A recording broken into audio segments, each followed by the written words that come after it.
তোমার কথার উপরে বাঁচা মরা নির্ভর করছে। মুখ তুলে মোহনলালের দিকে যাও।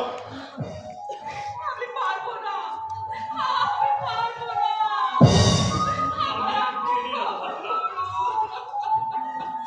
মোহনলালের কথা শুনে কেঁদে উঠলে কেন?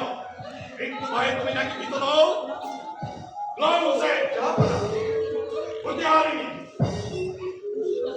দুঃসাহসী বালিকার মোহনলাল গোপনে প্রাসাদে প্রবেশ করে রূপের বউ পিছিয়ে ও আমার কাছ থেকে গোপন সংবাদ দিয়ে দিতে চায়। সে আমার বিশ্বাস জেনেও তোমাকে আমার সন্দেহ ভাজন করতে চায়। অসত্য যে বললে মোহনলাল তুমি ওকে চির ওর পরিচয় করে যাও। আমাকে আজকে রাতটা কারাগারে রেখে দেবে। কাল ভোরে প্রকাশ্যে রাজপথে ওকে গুলি করে মারবে, ঘোষণা করে দেবে নবাবের আদেশে গুপ্তচরকে শাস্তি দেওয়া হয়েছে।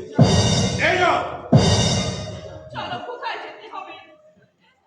দাঁড়াও দাঁড়াও বাবা, সব একটুখানি দাঁড়াও। নবাবের নিমিত্তে তোমার কাছে জানি, কিন্তু কাজের উৎসাহ আগে তো কখনো দেখিনি। আমি মন্ত্রী মোহনলালকে চেনেন?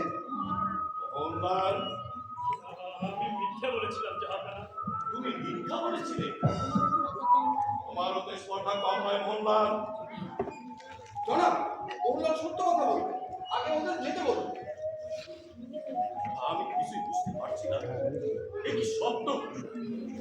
ওদের আগে যেতে দিন জনাব, ওদের আগে যেতে দিন। এবার সত্য কথা বলো মোহনলাল। আমি একে চিনি, ও আমার ভগ্নী। তোমার ভক্তি নর্তকী চক্ষুটিকে গ্রস্ত অপহরণ করে নিশ্চয়ই বলে ও সেখান থেকে পালিয়ে আসে, কিন্তু সমাজে ঠাঁই পায় না। তাই বলে কেউ পেটের দায়ে গুপ্তচরের কাছে প্রবৃত্ত হয়েছে? গুপ্তচরে নয় জাহাপানা, প্রাসাদের বাহিরে নবাবের নিকটে যে সকল জনতারি আছে ও তাদের একজন।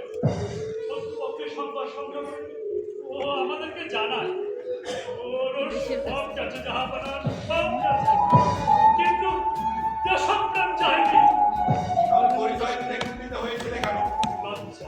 আশ্চর্য তোমার লজ্জাবোধ মোহনলাল। তোমার ভক্তি নিজের দোষে নয়, দুর্বৃত্তের হাতে পড়েছে আজ প্রিয়হারা সর্বহারা। আর তুমি এই দরবারের একজন পদস্থ ব্যক্তি হয়ে সেই ভক্তিকে তুমি স্থান দাও। তার সাথে যে তোমার রক্তের সম্পর্ক আছে, তাও তুমি অস্বীকার করতে চাও। তোমাদের ব্যক্তিগত বুদ্ধি আর চিন্তা করবো না, এই আগুনের শিখা একটি কলঙ্কের মানুষে কালো হতে পারে।